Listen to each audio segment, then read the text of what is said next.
the rabbits generally are much larger than the average man. They are, because also, like, I don't want to go into details, but the bit you that's have to hold it, it, you're so it gives smiling you, as you're it starting gives to you describe grip, this. so it gives you space to grip. Yeah.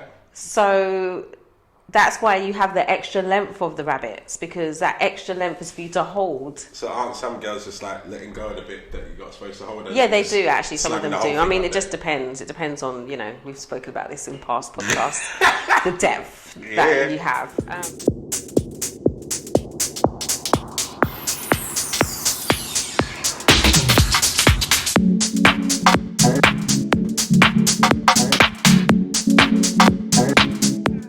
Good morning, good evening, good afternoon, whatever it is, wherever you are. Welcome back to the Couple School Podcast. I'm joined, as always, by the lady of self-love herself, Charmaine Lawrence. Hello, guys.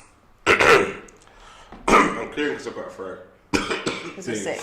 A little bit. Basically, he's sick, which means I'm going to get sick. Sharing is caring.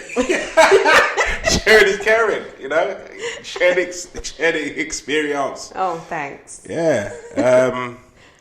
I'm just going to read this one out, and I need you to look into that camera there.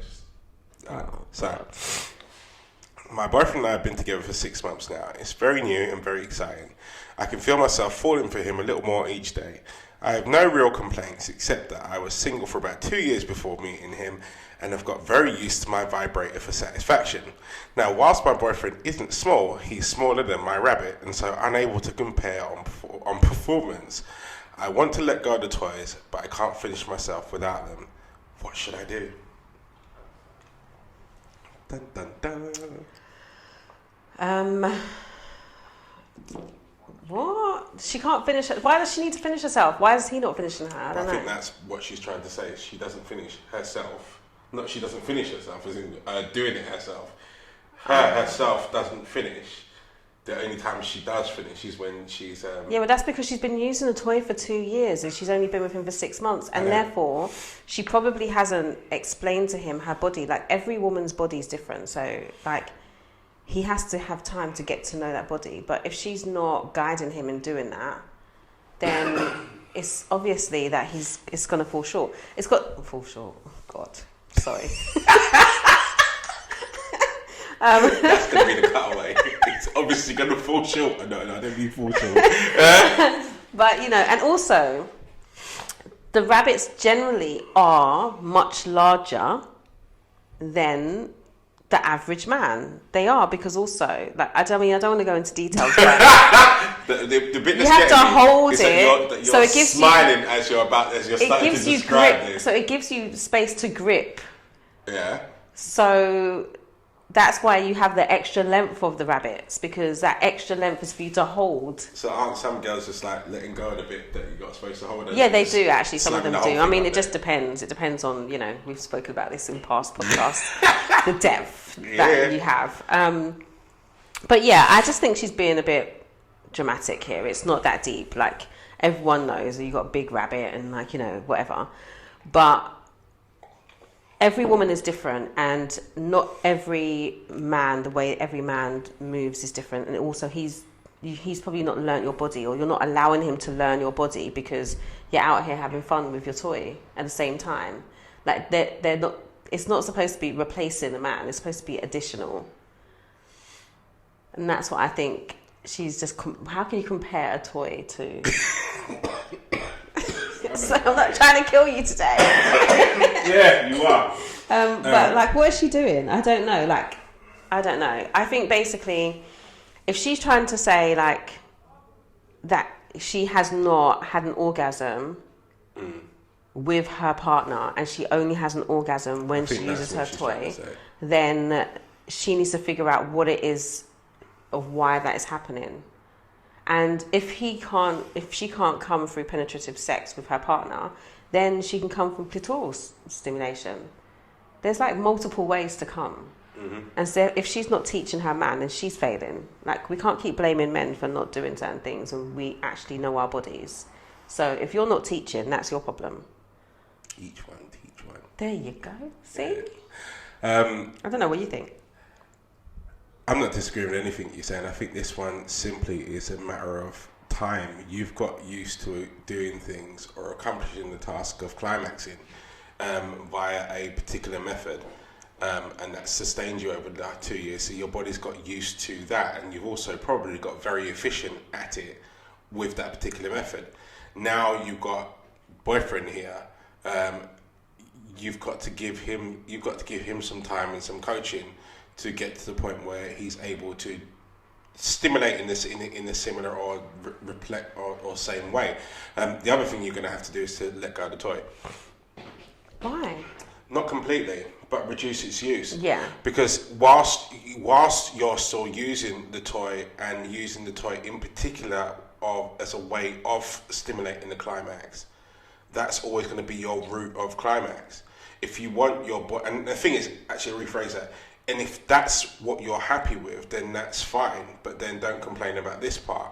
If it's that you want your boyfriend to be your point of climax and you want that side of things to come from the sexual experience with your boyfriend, then you have to allow your body and your head to let go of the crutch that is the vibrator and now turn your senses to discovering that aspect with him. Because whilst you're in this stage where, as it seems like from the writing, that you're comparing between the two, like as Charmaine said, you can't compare between the two. This is a toy that's completely underneath your control and is acting off of your reflexes of how you know you're feeling and anticipating you will feel against someone that's external, that's trying to read you in a completely different way to work out if what he's doing is doing any good or is stimulating anything in that direction. So you've got to become the teacher, but I think you've got to allow him to enter that space. At the moment, I think your head has got that space ticked off already as if I want a climax, that's what the vibrator's for, and we've got to even the roles out, I think, anyway. Yeah, no, I agree. I think, I think sometimes it can be difficult sometimes for some women to have a conversation about their bodies and what they like and what they don't like with a partner. I've never understood that because that's our favourite subject. Your body and what to do with it is our favourite subject in the world. You have to think about the fact that you're talking about yourself here. There's so many men that find it uncomfortable for a woman to say, no, I need you to do it like this, or I need you to do it like that, or I didn't come, so could you do this, and maybe men don't always like that. That might be you like that, but actually, I love it. Listen, sit in a group of your guys, and they turn around and go, oh yeah, my missus said that she weren't coming, so we just did a lesson on it. We sat back together and we really they're not doing that. They're not doing that. Men are not doing that. It might be your personal experience because I know you and Karen like to have lots of fun, but that's not everyone's experience. Not every man is open to that. You know what? I'm not even going to disagree with that because I think you're right, but it's should be. It's an ego thing sometimes. I'll get lost, get rid of it, man. I'm being serious. If someone's going to give me if my objective is, I want to blow this woman's socks off, and she's going to give me the blueprint and the yellow brick roadmap to blowing her socks off, I don't understand your issue. I guess for some people it makes them feel inadequate, like they're not actually doing their job. But I'm still doing it. Yeah, but maybe they don't feel like they. I don't know. But gibberish. It's nonsense. And if any guy watching this, I'm sorry, get over yourself. I'm not with you on that respect. If your woman's going to tell you, right, tweak this, touch this, stroke this, do that, and do that in that sequence, and it equals fireworks. Follow the sequence and add a little bit on the end. Yeah, and also I think women also need to get over themselves as well in this fear of, oh, I can't say this, or if I say this, they're gonna look at me like I'm this or I'm that. Or just say what it is. And also, it doesn't even have to be a conversation. Sometimes it's just guidance in the moment. No, it doesn't. But it doesn't always have to be. If you feel uncomfortable, it doesn't always have to be. You've got to know yourself and how your partner responds and reacts to things. And sometimes, actually, in the moment, you can be like, oh, do this or try this or whatever the case may be. Well, I think you should definitely be doing that. Yeah. Irrespective of whether or not he's hitting the mark or not. Even someone that's smashing it out of the park every time you guys throw it down. you can always improve on your performance. That's my Yeah. that's my perspective on it. If I can find a new way to make that happen, then I'm all over it. Like, let me know. I read a book on reflexology once and worked out what part of the foot you can massage in order to get certain things moving. It fascinates me, that subject in all respects. It's just a way, as we were talking, I was sort of remembering that episode of Friends where Monica, it's the infamous one, where Monica and Chandler, and they're talking, and he's dating some other chick at the time. Rachel's in the room, and then she starts talking about the erogenous zones of a woman. Yeah. You know, and when he says there's 7 of them, she's like, what? He's like, no, I 7? I haven't seen that one. No. I'll send you a link to it. It's famous, mainly because of the fact that it showed exactly what we're talking about here in terms of a man's belief of a woman's erogenous zones and what parts of her are capable of turning her on. Yeah. And the fact that most guys believe that there are 3, when according to this, there are actually 7. And then the sequence that she goes through and how she delivers it, I think is quite interesting and quite funny. But I think if couples or people just talked more and just let people know how to be successful at doing the thing that you want them to be successful at, rather than leaving it to Monopoly, Disney, spin a bottle, or no, whatever it is. Yeah, it's much better. And also those that are on the receptive line of it. No, this isn't a teaching course. This is someone showing you how to best do it for them. Yeah, I think it should be that way for both. I think men should be guiding women about what they like and what they don't like, and women should be doing the same. I don't think there's anything wrong with that. I read an article, there's multiple articles, but I remember reading an article that 70% of women cannot come through penetrative sex. Like, just do not. That's a shame. It just doesn't happen for them. But why do you think that is? Do you think that's a lack of clarity? No, I just think for some, or it's just not possible. I just think there's some women that they just do not have it in the same way. So I personally believe it does happen, but it doesn't happen in the same way. So if you're someone that is used to using a toy for clitoral stimulation and having orgasms that way, that's always going to be very different for me, in my personal opinion, and from what I speak to my friends about, than the penetrative orgasm. They're very different. And sometimes guys may have had sex with women and then the woman's come through penetration, and they think it's through penetration when actually you've just been rubbing on the clit the whole time. Yeah, do you get what I mean? So really, like, it's kind of like not understanding the different types of orgasms that there are, you know, like, and I think when we start thinking about or talking about that with our partners, you will be able to start telling the difference. I think people actually really do not discuss their bodies. Women do not discuss their bodies. Men do not discuss their bodies. Like, I remember a man saying to me how much he loves his nipples, and I'm like, really? I didn't know that was a thing. And he was like, yeah. And I was like, how did I not know that? Like, how would I not know that? Why would I not know that? And he was like saying, yeah. And I asked a couple of men. Some men are like, yes, you know. But if you don't talk about the things that feel good for you, who's going to ever know that? Exactly. Who would, no one's going to know unless you say. So you have to know your body. And if it's something you really like, why does your partner not know that? Because you haven't told them. Tell them how to be successful at being your partner.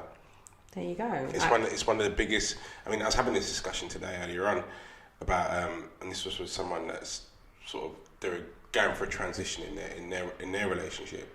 Now, I'm saying one of the biggest relationship killers out there is just simply misinformation. Like, that one person didn't tell the other person how to be successful at being their person. You know, we're very quick to point fingers at the things that you're doing wrong, but how about informing someone how to do something right? Like, let them know in advance. Okay, cool. I like it. It's not a tutorial. It's not the teacher-student scenario. It's not someone belittling your abilities. It's someone educating you and going, okay, right, well, I like this. Please do this like this because I like it. That's as deep as the conversation is, you know. And I think I think you're right. It's for both sides to grow up and get over it with the fact of there shouldn't be, when we're talking about sex here, there shouldn't be any ego involved in that. This is two people wanting to stimulate and pleasure each other. Yeah. And be pleasured by the other person. So why would you not give them the blueprint and go, like, it's not a test? Yeah. Like, Exactly. it's not an exam. Like, you're not scoring them out of whatever based on what homework they've done or revision that they've done. Let them know exactly what it is and how it is. You know? And then the two of you grow with that. And then through that, you start discovering new stuff. You know? Yeah. I agree. And I think the whole thing with toys, like you saying, is that she is guiding that toy. So she knows what feelings feel right, what doesn't feel right, when like what spaces to hit, because she's feeling it. It's like she can get it. When with a guy, he's not feeling it, so he's only responding off of what you're saying or what you're doing. Exactly. And so if you're not clear, and you're sitting there thinking, well, you know, it feels nice and that, but you know, if it was my toy, I would be doing this. Well, then Tell him know what you'd be doing with it. He wouldn't know, but so just tell him. Exactly. I don't know. I just think it's a bit like, I don't think you have to stop using your toy, but if you are using your toy instead of teaching or informing, let's not say teaching, informing your partner, then that's a problem. Yeah. But if it's an added accessory, I don't see a problem with accessory. I'm not saying get rid of the toy at all. I'm saying it's a bit like with guys and porn. So if a guy's watching porn and you watch it too religiously, like it becomes, that visual stimulus becomes how your head associates with climaxing. Yeah. So when you're with an actual real person, because it doesn't match what your head is used to seeing on the screen, the signals aren't the same, which is why you can find yourself, you know, in a situation with a real person, you're like, but it's not working for me. It's because you're overdosed on and overstimulated on the pornographic side of things, and because your head now associates this as being, and it's not necessarily a thing of it going, this is being good sex. It's looking at it going, this is my mechanism for climax. Yeah. Like, that's my stimulation for climax. If your real life scenario doesn't match that fake scenario over there, you're going to struggle over on this one because you're overstimulated there. So when you get in your relationships, you have to reduce the amount of porn intake that you're taking. Yeah. To allow your imagination to wrap itself around this actual physical person that you've got there, and allow those triggers to establish. The same vein with this lady here and her toy. Now, yes, as you're saying, she's highly intuitive with it because she's the one that's feeling it. She's the one that, and she can adjust and what have you as she's going along. But there's also, we're humans here, so we operate in patterns of recognition. So for her brain is recognizing this is how I climax. Yeah. And the vibrator is the stimulating point. Whilst that vibrator is the point of recognition for her head, the guy can never be.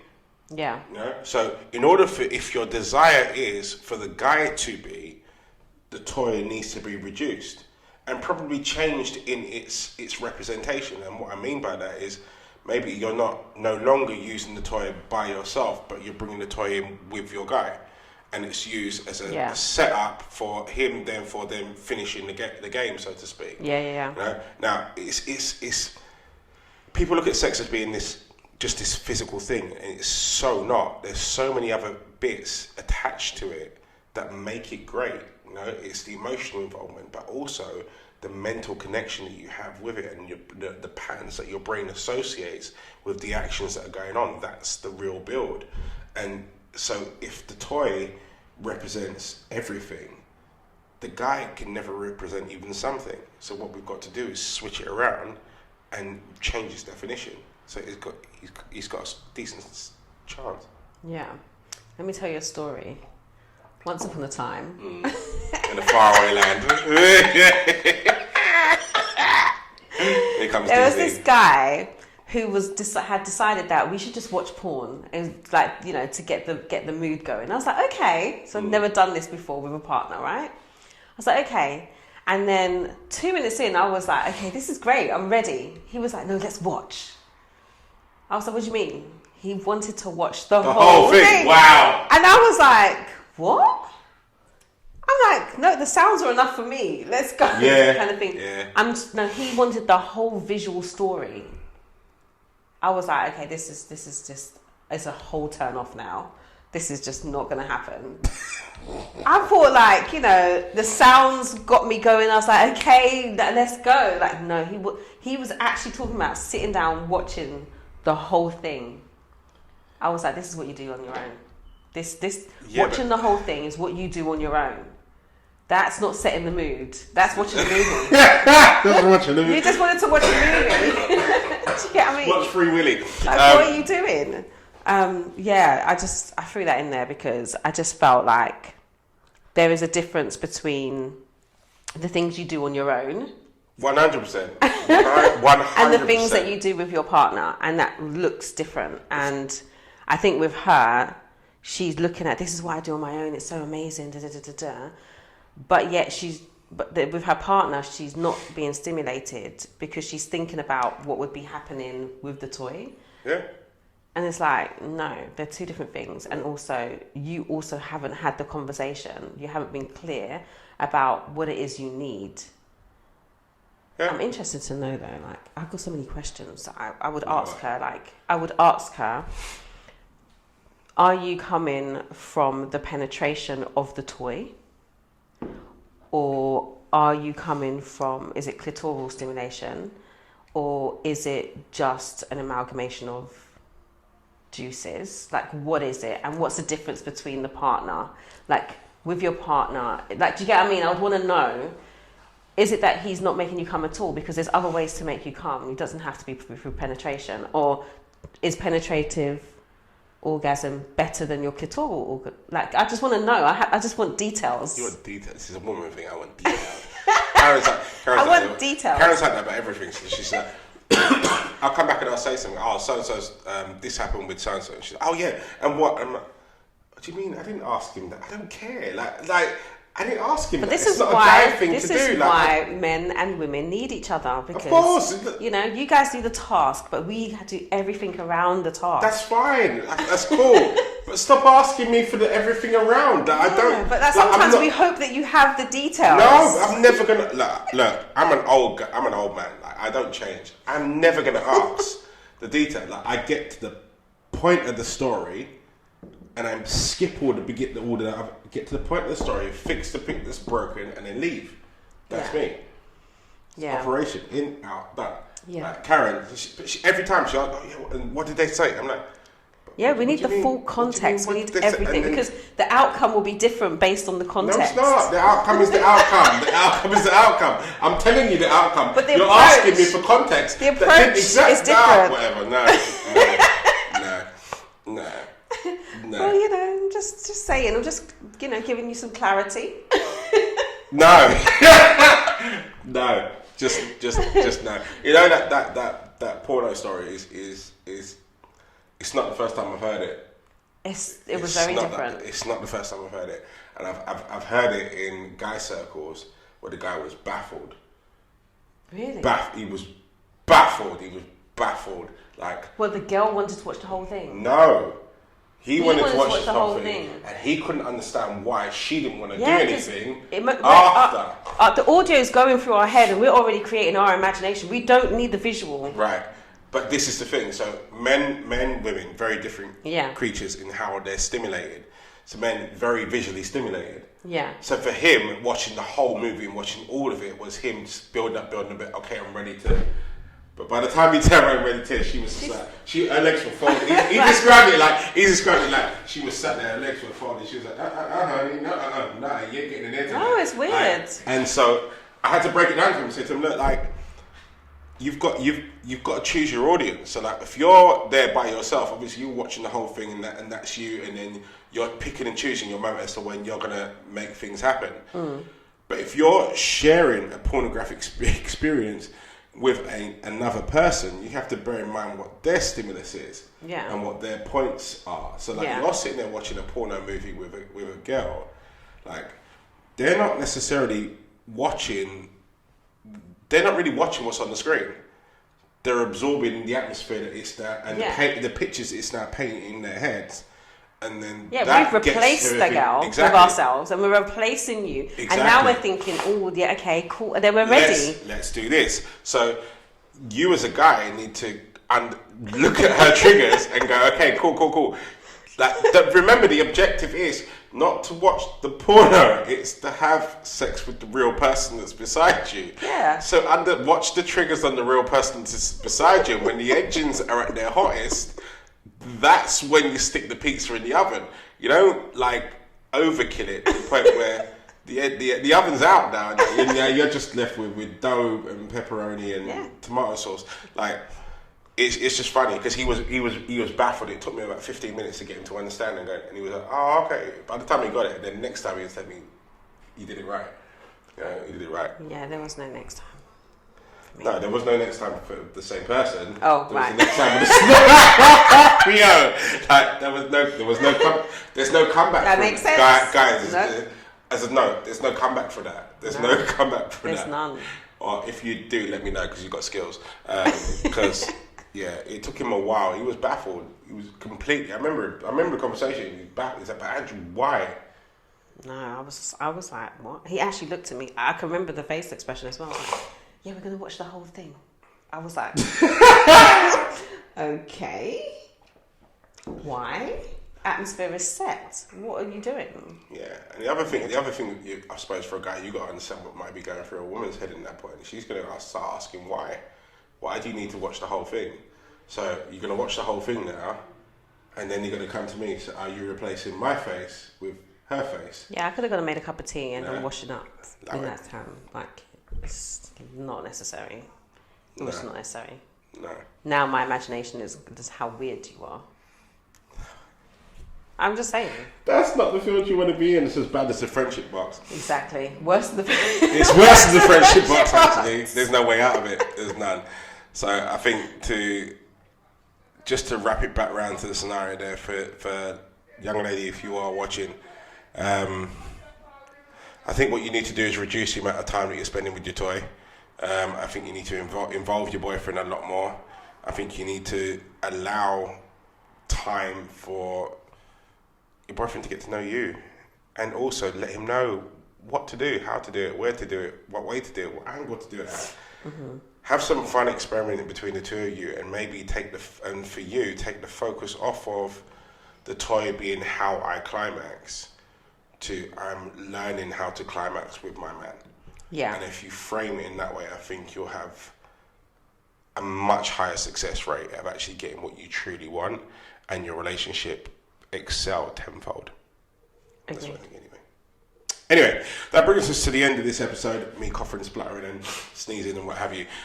If you haven't subscribed to the channel already, please do so before you leave. The button is down here. And also don't forget to ring the bell on your way out because it helps with the infamous algorithm that the whole world is run by these days. Whole world.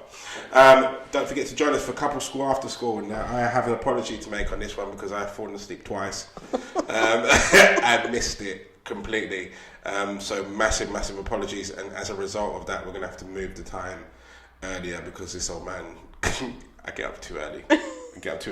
And my children are far too convincing when it comes to putting them to sleep. So we're gonna move it back to should we do 8 or 8:30? 8:30. Right, so we'll move it to 8:30. We'll move it to 8:30, and we'll see. Tuesday, but just make sure you go onto the Instagram page, just in case we change it to 8 o'clock. But go onto our page and make sure you follow our page as well, please. Thank you, and share, and like every single post on there. Thank you very much. Please do. I shall hunt you down. And we'll let you know whether or not it's 8 or 8:30. At the moment, 8:30. We'll try that. We'll try and that. Yeah, trying to find a system that works whereby Andrew's actually awake. Well, he does get. I let you off because you get up at 5 o'clock in the morning. So 4 o'clock.